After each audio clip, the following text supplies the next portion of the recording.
আমি সকলের প্রতি শ্রদ্ধা জেনে রেখে একটি কথা বলবো। গতকালকে দেখেছি বাংলাদেশ জামায়াতে ইসলাম আমির উনি ক্ষমা চেয়েছেন।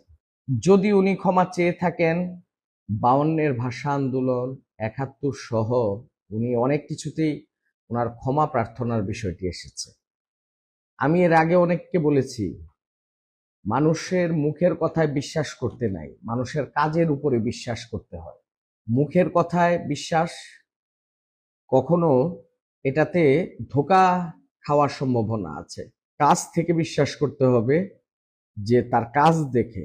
বাংলাদেশ জামাতে ইসলামের এই শুভ বুদ্ধি যদি উদয় হয়ে থাকে, এটাকে আমি ব্যক্তিগত পক্ষ থেকে সাধুবাদ জানাই।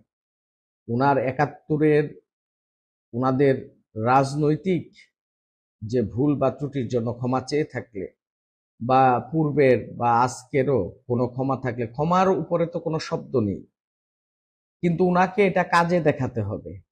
কাজে দেখাতে হবে বাংলাদেশ আওয়ামী লীগের রাজনীতির অন্তর্ভুক্তিটা, প্রধানমন্ত্রী শেখ হাসিনার রাজনীতির অন্তর্ভুক্তিটা বাংলাদেশ জামাত ইসলামের এই ক্ষমার সাথে, কাজের সাথে আমরা বিশ্বাস করে নেব।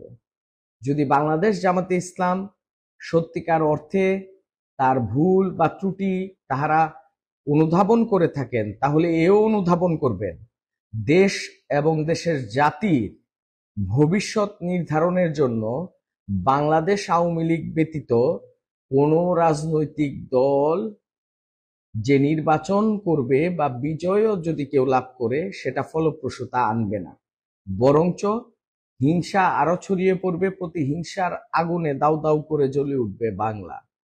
তাই আমি বলবো, বাংলাদেশ আওয়ামী লীগের রাজনৈতিক স্বীকৃতি প্রদান করবেন, সেই সাথে বাংলাদেশ আওয়ামী লীগের সকল কর্মী সমর্থকদেরকে যে ঢালাওভাবে গ্রেপ্তার করা হচ্ছে, এর তীব্র প্রতিবাদ জানাই। বাংলাদেশের প্রতিটি নাগরিকই এই দেশের নিরাপত্তা লাভের অধিকারী, সেই হিসাবে আপনিও, আমিও, সকলেই। কারণ আমরা এই দেশেই সকলে বসবাস করি।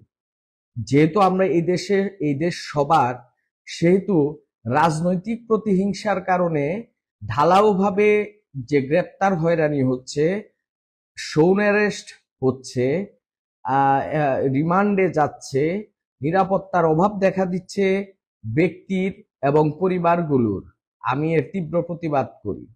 কারণ এদেশের প্রতিটি নাগরিক এদেশের নিরাপত্তা লাভের অধিকারী, বিচার বিভাগের স্বাধীনতা, বিচার পাবার অধিকারী, এবং শাসন বিভাগের হস্তক্ষেপ থেকে বাঁচার অধিকারী।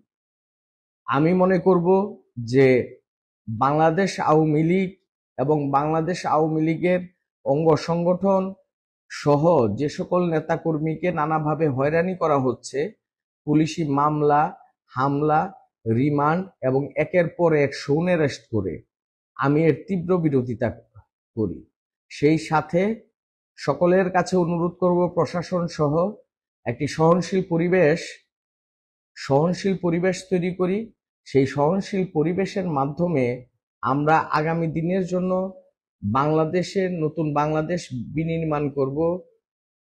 জয় বাংলা, জয় বঙ্গবন্ধু, জয় তু শেখ হাসিনা, বাংলাদেশ আওয়ামী লীগের জয়, জয় বাংলা।